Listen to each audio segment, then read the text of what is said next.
नमस्कार। The wire में आपका स्वागत है। मैं हूं शरद प्रधान और लखनऊ सेंट्रल में आज हम आपको बताएंगे कि किस तरह से उत्तर प्रदेश के मुख्यमंत्री योगी आदित्यनाथ ने अपनी बुलडोजर राजनीति को एक नया ट्विस्ट दिया है। यह आप सब जानते हैं कि सुप्रीम कोर्ट ने बुलडोजर के इस्तेमाल पे काफी एतराज जताया था। जिस तरह से उत्तर प्रदेश में ट्राइबल जस्टिस का दौर चल रहा है, tooth for tooth, I for I वाला, इसी को ट्राइबल जस्टिस कहते हैं। वहीं पे जिस तरीके से यहाँ पे कोई भी किसी केस में अक्यूज्ड को ले लिया तो उसके पूरे खानदान की प्रॉपर्टी पे बुलडोजर चला दिया जाता है। सिर्फ उसके नहीं, और ये बुलडोजर का इस्तेमाल सिर्फ माइट इज राइट के हिसाब पे किया जाता है। इसी को लेकर के सुप्रीम कोर्ट ने काफी हिदायत दी थी कि इस तरीके से इंडिस्क्रिमिनेट यूज ऑफ बुलडोजर नहीं होना चाहिए।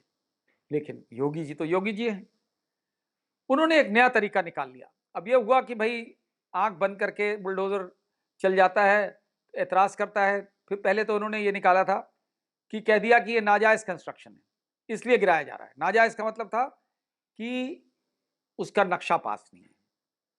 अब उत्तर प्रदेश के छोटे शहर तो भूल जाइए, वहां तो नक्शे वक्शे का कोई सिस्टम ही नहीं है पास होने का। बड़े शहरों में भी आपको 80% मकानों में वायलेशंस मिलेंगे जो नक्शे के अलावा बना लिया जाता है।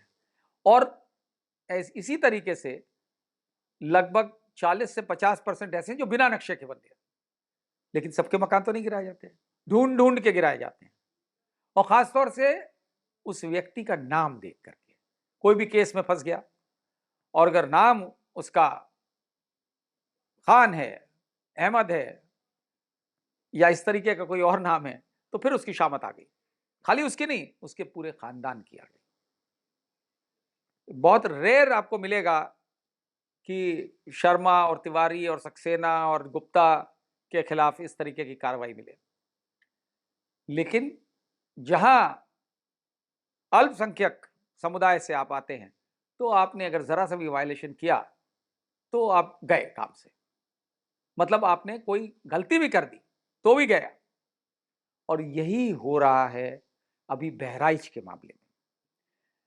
बहराइच में सब जानते हैं कि दुर्गा पूजा विसर्जन के दिन वहां पे हिंदू मुस्लिम दंगा हुआ और उसकी वजह बड़ी सिंपल थी कि जो दुर्गा पूजा का जो विसर्जन जुलूस निकल रहा था वो जब एक मुसलमान डोमिनेटेड लोकेलिटी से निकलने लगा तो डीजे जो चल रहा था उसमें तरह तरह की भद्दी भद्दी गालियां और भद्दे भद्दे शब्द, आपत्तिजनक शब्द इस्तेमाल किए गए इस्लाम के लिए और मुसलमानों के लिए। उत्तेजना जाहिर है हुई होगी, लेकिन फिर भी वो बर्दाश्त करते रहे। उसके बाद जब एक घर, वहां के किसी संपन्न व्यक्ति का घर था, अब्दुल हमीद नाम है उसका, उस पे उनके घर के ऊपर एक हरा झंडा लगा हुआ था। कोई मुसलमानों का कोई फेस्टिवल था जिसके दौरान उन्होंने लगाया था, वो लगा रहेगा था। वो देख करके तो दुर्गा पूजा के जुलूस वाले और ज्यादा उत्तेजित हो गए और गाली देते देते उन्होंने कहा कि इस झंडे को उखाड़ो। तो उनमें से एक लड़का था राम गोपाल मिश्रा, जिसको इन्होंने उसकी इसका बहुत जोश दिलाया उसको और वो घुस गया। उसके साथ पूरा हुजूम घुसा दरवाजा तोड़ करके उस घर में, और ऊपर जाके उसने वो झंडा उखाड़ा। उसके तमाम वीडियोस हैं, सारी दुनिया में वायरल हो चुके हैं कि किस तरह से उसने वो हरा झंडा उतार के वहां एक भगवा झंडा लगाया और ललकारा जैसे कि कोई जंग जीती हो। उसी को लेकर के जिनका घर था, उनके पास लाइसेंसी बंदूक थी, उन्होंने निकाल के गोली मार दी उस लड़के को, जो कि निहायत अब गलत है, गैर कानूनी है, क्राइम है। लेकिन उन्होंने ऐसा किया जो कि नहीं करना चाहिए था। उसके बाद ठीक है, उसको तो पकड़ना चाहिए था, बिल्कुल उठा के बंद करिए, सजा दिलवाइए, सजाए मौत दिलवाइए, जो भी दिलवाइए। लेकिन पूरे खानदान का क्या दोष है? अब उसके लड़के, उनके दामाद, उनके चाचा के लड़के, भाई के लड़के, 23 लोगों को उठा करके बंद कर दिया। जो दूसरे आसपास के गांव में भी रहते थे, जिनका कोई ताल्लुक नहीं था इस इंसिडेंट से, उनको भी उठा के बंद कर दिया। और खाली बंद ही नहीं किया, 2 को ले, जैसे पुलिस ने पहले बंद कर लेती है, 5-6 लोगों को उठा ले गई, फिर उनमें से 2 को ले गए इस बिना पे कि हथियार बरामद कराने के लिए ले जा रहे हैं, और पास में बहराइच से बहुत क्लोज है नेपाल बॉर्डर, वहाँ एक इंडियन साइड में नानपारा एक जगह है, वहाँ से बरामदगी कराई गई उसी वेपन की जिससे गोली चली थी। चलिए, वहाँ तक भी ठीक है। उसके बाद उन्होंने दिखाया कि वो भागने का प्रयास कर रहे थे, जो हर एनकाउंटर में आजकल उत्तर प्रदेश की पुलिस और एसटीएफ दिखाती है, और उसमें उनको गोली मारी, गोली पैर पे लगी, और एक को दाएं पैर में, एक को बाएं पैर में। अब ये अलग बात है कि पुलिस वाले जब वैसे निशाने के टेस्ट के लिए जाते हैं तो वो निशाना नहीं लगा पाते हैं, लेकिन एनकाउंटर में फर्स्ट क्लास निशाना लगता है, जिस पैर में कहिए, जहां पे कहिए वो लगा देते हैं। क्यों लगा, निशाना बढ़िया हो जाता है, आप सब समझ सकते हैं। बहरहाल वो जो है, और ये एक बड़ा भारी सवाल है कि भाई जब भी एनकाउंटर होते हैं ऐसा क्यों होता है, जो पुलिस का वर्जन होता है उसके हिसाब से जो एक्यूज्ड है, जिसको वो पकड़ के ले जा रहे हैं, हाथ बांध के लिए जा रहे हैं, वो छुड़ा लेता है अपने आप को पुलिस से और भागता है, और जब भागता है फिर पुलिस उसको दौड़ा के गोली मारती है। अब ये कहीं से बॉलीवुड की थर्ड रेट क्राइम स्टोरी में तो हो सकता है, लेकिन रियलिटी में पॉसिबल है? या तो आपकी इतनी रद्दी पुलिस है, इतनी बेकार है कि कि उनको, वो एक क्रिमिनल को एक जगह से दूसरी जगह ले भी नहीं जा सकते। एक विकास दुबे का हुआ था एनकाउंटर, तो उसमें तो दिखा दिया उसका वो लंगड़ा था, और उसके साथ 4 पुलिस वाले, उसके दोनों हाथों में हथकड़ी बंधी हुई थी, और बताया गया कि साहब वो रास्ते में गाड़ी पलटी और उसने लेकर के पिस्तौल छीन ली सब इंस्पेक्टर की, और उल्ट उन पे गोली चलाई और भाग गया वहां से। फिर दौड़ा के आधा किलोमीटर बाद पुलिस ने गोली मारी, उसको मार दिया। तो इस तरीके के, और आजकल तो क्या, उसके बाद वो तो एक अकेला रेयर केस था जिसमें कि वो नॉन मुस्लिम था।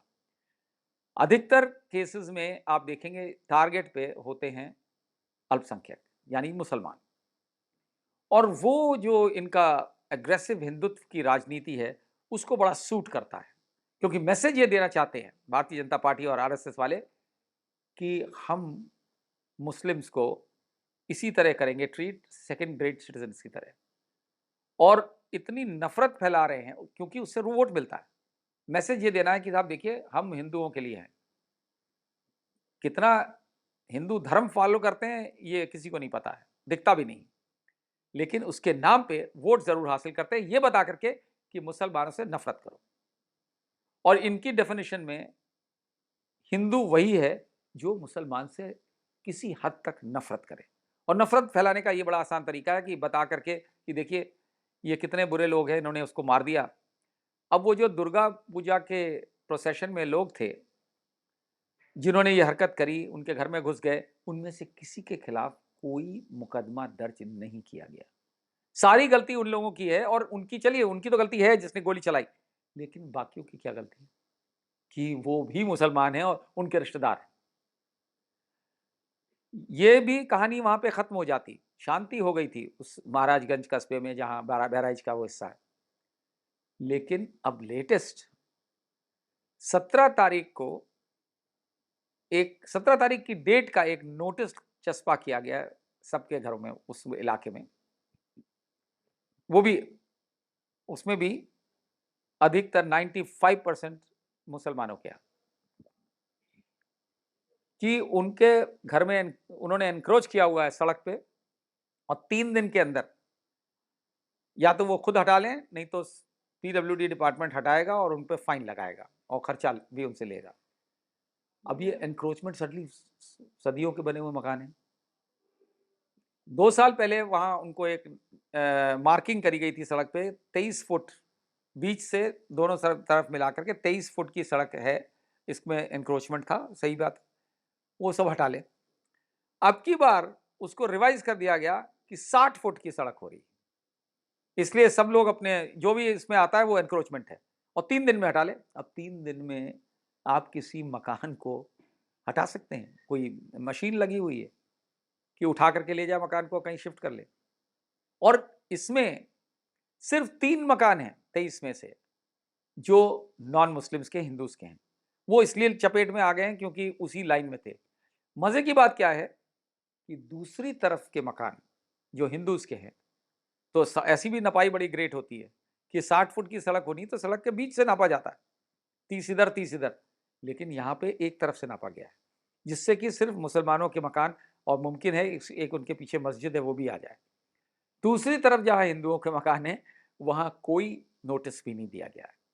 तो मतलब साफ है कि कौन बुलडोजर के नीचे आएगा, जिसको किसको सरकार चाहती है बुलडोजर से गिराना, दिख रहा है। और उसके बाद ये दलील दी जाती है कि उत्तर प्रदेश में रूल ऑफ लॉ है। कौन सा रूल ऑफ लॉ है ये नहीं पता। जंगल लॉ हो सकता है, ट्राइबल लॉ हो सकता है, बट इंडियन कॉन्स्टिट्यूशन का जो कानून है, जिसे सही माने में हम रूल ऑफ लॉ कहते हैं, वो नहीं दिखता इस ऑर्डर में। और इसमें बड़ी स्टाइल से सुप्रीम कोर्ट की भी अनसुनी करती है, क्योंकि सुप्रीम कोर्ट ने ये साफ साफ आदेश दिए थे जब लाइन से बुलडोजर्स चल रहे थे, महीने 1.5 महीने पहले की बात है। तो ये हुआ कि भाई इस तरह से आप बुलडोजर नहीं चलाएंगे, किसी ने अपील करी थी, और नाजायज़ कंस्ट्रक्शन के लिए आप करिए, लेकिन ये नहीं कि कोई बहाना मार करके किसी का। यहाँ पे वही हो रहा है, कोई ना कोई बहाना ढूंढा जाता है, क्योंकि अगर इलीगल कंस्ट्रक्शन की बात हो तो फिर आप कितने 70-80% जो इलीगल है सबको गिराइए। पिक एंड चूज क्यों कर रहे हैं? जितने लोगों के मकान अभी तक बुलडोजर में गिरे हैं, उसमें जो किसी ने स्टडी किया है, उसमें से 80% से ज्यादा डिमोलिशंस मुसलमानों के हुए। और ऐसा नहीं है कि आसपास वहां उसी प्रकार का एनक्रोचमेंट, जिसे कहते हैं एनक्रोचमेंट, वो दूसरे समुदाय के लोगों में नहीं किया है। लेकिन बताना तो यह है कि हम हिंदुओं की सरकार हैं और हिंदुओं के लिए हैं, for Hindus, of Hindus, by Hindus, यही मैसेज देना चाहते हैं। Of the people, for the people, by the people का फॉर्मूला अब नहीं चलता है, और ये बहुत ही दुर्भाग्यपूर्ण है, खास तौर से इस वजह से क्योंकि इसके पीछे वोट की राजनीति है। और उत्तर प्रदेश में अभी बहुत जल्द अगले महीने होने जा रहे हैं 9 सीट पे बाई इलेक्शंस, और उससे पूरी शासन और योगी आदित्यनाथ के सरकार की प्रतिष्ठा जुड़ी हुई है। तो इसलिए वोट के लिए कुछ भी करेंगे।